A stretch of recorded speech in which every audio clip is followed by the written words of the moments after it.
makiun ang sugilanon sa usa ka lalaki sa Spain. Kini ang sugilanon ni Enoch nga nagauluhan. Ang damgo ni Enoch bahin 2. Gisultihan ni Enoch ang iyang asawa nga si Ingrid nga hapit na niyang permahan ang mga dokumento alang sa iyang negosyo. Samtang nagpadayon sila sa pag-ampo, nangayo sila sa giya sa Dios alang sa ilang kaugmaon.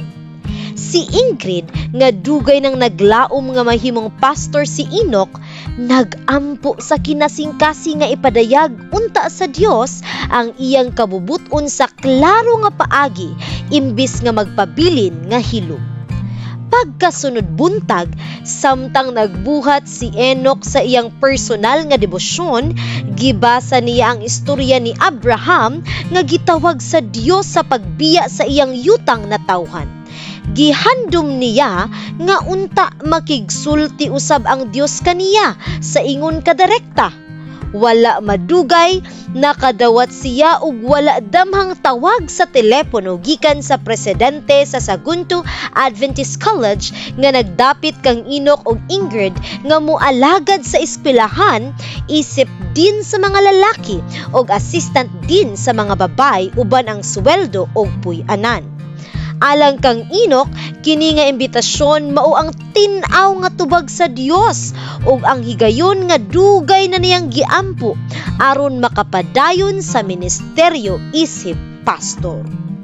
Bisan pa nga nagampo si Ingrid alang sa giya sa Dios, nagduha-duha siya tungod kay gusto niyang mupuyo duol sa iyang inahan human sa kamatayon sa iyang amahan. Nangayo siya sa Dios ug usa ka personal nga timailhan sa dili pa siya muuyon sa pagbalhin ngadto sa Sagunto. Magkauban silang nagampo ni Enoch nga nahinumdum sa paagi nga gihatagan sa Dios si Gideon ug mga timailhan sumala sa Biblia. Pagkasunod buntag, hilom nga nagampo si Ingrid nga kunkuntakon siya sa youth director sa Adventist Church sa Spain mahitungod sa Bible board game nga ilang gihimo ni Enoch panahon sa COVID-19 lockdown. Dawato niya kini isip timailhan gikan sa Dios. Bisan pa nga naghuna-huna siya nga dako ra kaayo ang iyang gipangayo, sulod lamang sa 30 ka minuto, nakadawat siya og mensahe gikan sa youth director nga nag-ingon nga ilang gipadayon ang pagtan-aw og pagrepaso sa maong board game. Diha dayon nasabtan ni Ingrid nga kini mao ang tubag sa Dios ug iyang gitawagan si Enoch aron isulti nga mobalhin na sila sa Sagunto. Karon, nag-alagad na sila Enoch ug Ingrid sa Sagunto Adventist College diin nagskwela usab ang ilang duha ka anak nga lalaki. Gibaligya ni Enoch ang iyang bahin sa ilang physical therapy practice, nagtuon siya og theology ug karon bug-os na ang iyang panahon sa pag-alagad sa Dios. Nagdesisyon ang magtiayon nga kanunay silang mamati ug mosunod sa giya sa Dios bisan asa man sila ipadala.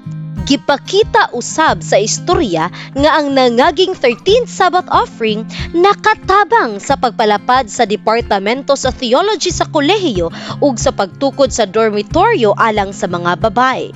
Pinaagi ni ini si Enoch, Ingrid ug daghan pang uban nakadawat og oportunidad sa pag-alagad sa Dios. Ang istorya nagdasig usab kanato sa pagpadayon sa pagsuporta sa mga proyekto sa misyon. Ang 13th Sabbath offering karong quarter makatabang sa paghulma sa mas daghang mga kinabuhi alang sa walay katapusang gingharian. Daghang salamat sa inyong madagayaong pagsuporta sa mga proyekto sa misyon sa Inter-European Division nga naglakip sa nasod sa Spain.